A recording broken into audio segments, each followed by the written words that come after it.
2025 शुरू होते ही हम सबसे बड़ा बॉम्ब ड्रॉप करेंगे। Guess what? हमारे साथ आज कौन है? आप गेस भी नहीं कर पाओगे। ओके, एक hint. The queen of written English. हाँ हाँ, इस हिंट में ही उनका नाम छुपा है।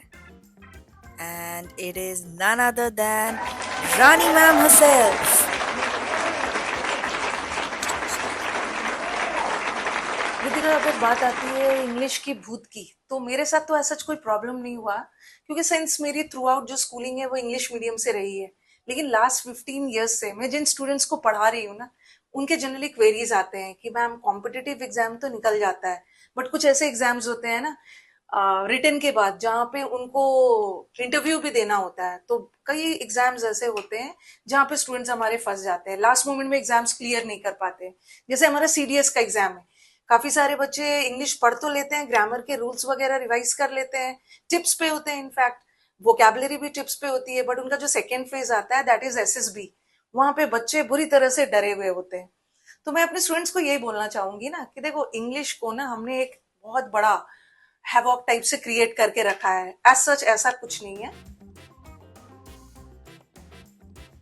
देखो, बहुत सारे स्टूडेंट्स का ये भी कहना होता है कि मैम हम लोग इंडिया में रहते हैं, तो इज इट नेसेसरी कि इंग्लिश जरूरी है? तो नो डाउट, आज के ग्लोबलाइजेशन के दौर में English is must. If you have the knowledge of English, the whole world is open for you. तो इंग्लिश नॉलेज के लिए तो सीखना जरूरी है, ताकि आप पूरे वर्ल्ड से इंटरेक्ट कर पाओ। ठीक है, थोड़े सॉफ्ट स्किल्स वगैरह अपनी पर्सनालिटी में इंक्लूड करोगे ना, तो this will create a good impact. और स्टूडेंट्स का ये भी क्वेरीज रहता है, मैं अपने स्टूडेंट्स को ये भी बोलती हूँ कि देखो, एग्जाम निकालने का एक एज होता है, बट स्पोकन का कोई एज नहीं है। You can start at the age of 50 also. And सबसे इंपॉर्टेंट थिंग, जैसे आपको अगर इंग्लिश बोलना है, एवरी वन वॉन्ट्स।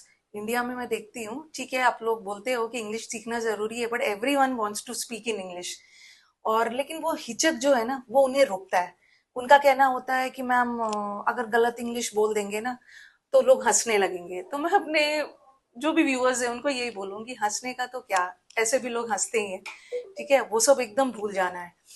कोई भी चीज अगर आप करते हो ना, उसमें आपका कॉन्फिडेंस सबसे ज्यादा मैटर करता है। ठीक है, मैं शुरू में थोड़ा सा गलत बोलूंगा, ठीक है, लेकिन ये लोग क्या बोलेंगे ना, ये तो अपने दिमाग से हटा दो। एक बार जब आप कॉन्फिडेंस अपने अंदर ला लेते हो ना, उसके बाद nothing can stop you from achieving your goal. तो पहले तो आपको ये देखना है ना कि मुझे सीखना है। कभी कभी लोग ना पूरे जोश में सीखना भी स्टार्ट कर देते हैं, बट बीच में छोड़ देते हैं। तो ये सब छोड़ना नहीं है, आप एकदम अपने अंदर कॉन्फिडेंस लाइए।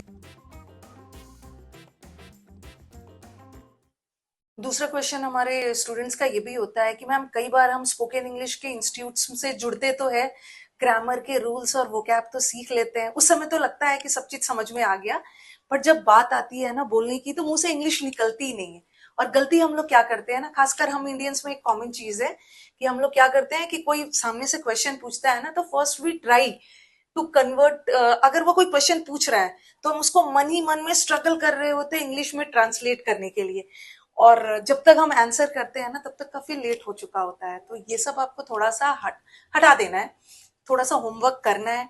और जितने भी आप रूल्स और वोकैब वगैरह सीख लो, लेकिन अल्टीमेटली जब तक आप किसी से इंटरेक्ट नहीं करेंगे ना, तो फिर आप इंप्रूव नहीं कर पाओगे, क्योंकि इसका नाम ही है spoken English. Until and unless you speak, you won't be able to improve. जैसे कि आपकी प्रॉब्लम, आप लोग का प्रॉब्लम होता है कि मैम आखिर इंग्लिश किसके सामने बोले। मतलब कुछ ऐसा प्लेटफॉर्म चाहिए ना, कुछ ऐसा जरिया चाहिए जहां पे हमें पता चले ना कि हम जो बोल रहे हैं वो सही है कि नहीं, कोई हमें रेक्टिफाई कर दे। ठीक है, तो इसके लिए काफी सारे चैनल्स अवेलेबल है, जिसमें से आप ग्रोविंग्स भी है। ठीक है, और मैंने काफी बार आपको टेलीग्राम पे भी कुछ ग्रोविंग्स के वीडियोस भी जा रहे हैं।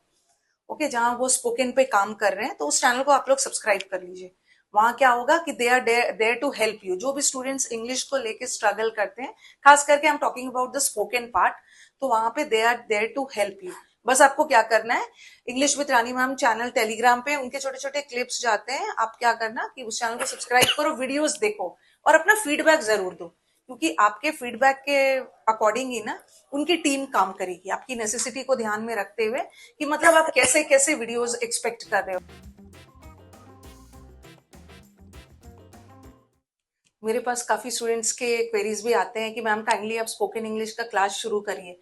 एज यू नो, जितने भी हमारे स्टूडेंट्स हैं पता ही है कि मैं अपने चैनल पे इतना बिजी रहती हूँ ना कॉम्पिटिटिव एग्जाम वाले इंग्लिश को लेकर, तो I am not able to start spoken English. Once I started भी, लेकिन मैं उसको पूरा कंटिन्यू नहीं कर पाई। तो आप ग्रोविंग्स चैनल को सब्सक्राइब कर लो, ठीक है, एंड वहां से आपको मैक्सिमम फायदा मिलने वाला है। बस आप अपना, आपका जो फीडबैक है दैट इज वेरी वैल्यूबल, इसी फीडबैक पे काम होगा। दैट्स इट, यही चीज मैं आपको बताना चाहती थी।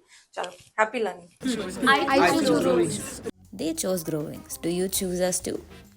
Like, share, and subscribe for more.